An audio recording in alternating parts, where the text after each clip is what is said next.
Wow, just take a look at the sheer energy here.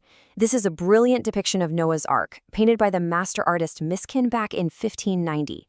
Notice the incredible dramatic tension in this piece, the super vibrant colors, the vertical perspective, the devil Iblis literally being tossed right off the boat while pairs of meticulously painted animals huddle together. It is an absolute masterpiece. But you know what's truly fascinating isn't just what is in the painting, it's how a painting exactly like this came to exist in India in the 16th century. And that brings up a genuinely fascinating mystery we're going to unpack today. How exactly did a humiliating political exile and an unprecedented clash of global cultures end up birthing one of history's most sophisticated, vibrant, and precise art styles? We are diving into a character-driven history where absolute political rulers were somehow also visionary artistic pioneers. Welcome to today's Explainer. We are breaking down a truly incredible chapter of art history by exploring the evolution of the Mughal atelier. If you've ever wondered how completely distinct cultural identities can merge together to create something entirely brand new, you are in the exact right place. Let's get started. Here is our roadmap for today. 1. A blend of cultures. 2. The exile's artistic return. 3. Akbar's grand royal atelier. 4. Naturalism under Emperor Jahangir. And 5. The process of painting. Starting with part 1, a blend of cultures. To really understand the Mughal style, we have to recognize that it definitely didn't just grow in a vacuum. It was a highly sophisticated synthesis of existing traditions. For instance, the pre-Mughal indigenous Indian style was known for its flat perspective, really strong lines, and intensely vivid colors. But the newly introduced Mughal style brought a totally new visual language to India. We suddenly see a massive emphasis on subtlety and finesse. Figures become almost three-dimensional, and there's this intense drive toward optical reality. It was just a completely new level of artistic sophistication. And this evolution was entirely driven from the top down.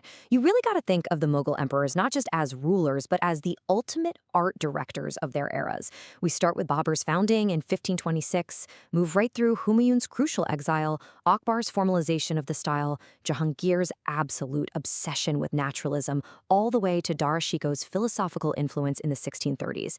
The art literally shape-shifted to reflect the exact personality of the man sitting on the throne. Moving into Section 2, the exile's artistic return. Let's look really closely at Emperor Humayun, because his story is the true turning point here. It shows how an absolute political disaster accidentally sparked an artistic golden age.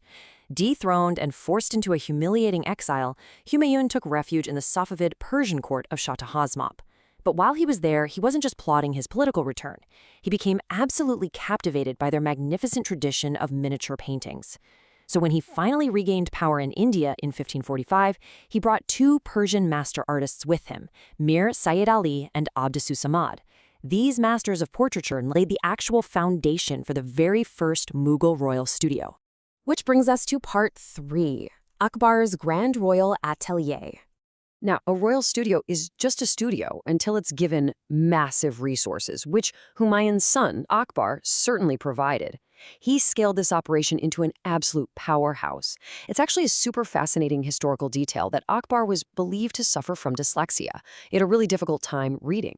Because of this, he put a massive emphasis on the visual illustration of manuscripts. He practically built a factory of calligraphers, painters, and binders to create heavily illustrated texts. He personally supervised these artists, demanding works that seamlessly blended Hindu mythologies, Persian and Islamic themes, and the records of his own political conquests into one unified imperial vision. And Akbar's court was wide open to the world. Painted around 1580 in opaque watercolor, this Madonna and Child shows a Byzantine and European Renaissance theme translated entirely into the Mughal visual experience. The Virgin Mary is draped classically, capturing that European humanist bond between mother and child. But notice the highly specific details: the fan, the jewelry, the carpet. The physiology perfectly integrates this European subject into a distinctly Indian milieu. It is quite literally a perfect visual metaphor for the era. All right, Section 4, Naturalism under Emperor Jahangir. As we move to the next generation, the style shifts dramatically yet again. While Akbar's atelier was essentially a massive production line utilizing huge teams for grand manuscripts, Jahangir was deeply curious about the natural world, and he completely reorganized the workshop. He preferred fewer works of vastly better quality, usually produced by a single master artist. He loved compiling these into individual mounted albums called maracas, demanding delicate naturalism and intense, precise observation over his father's grand political messaging. There is honestly no better example of Jahangir's unique taste than Falcon on a Bird Rest by Ustad Mansour. The story behind this is amazing. Jahangir received a really fine falcon as a gift from the Persian emperor, but tragically, it was mauled to death by a cat. Jahangir, acting as a keen scientific observer, ordered his master painter to memorialize the dead bird for posterity. Notice the astounding scientific accuracy here. Under Jahangir, the painting achieved a level of naturalism that remains breathtaking even today.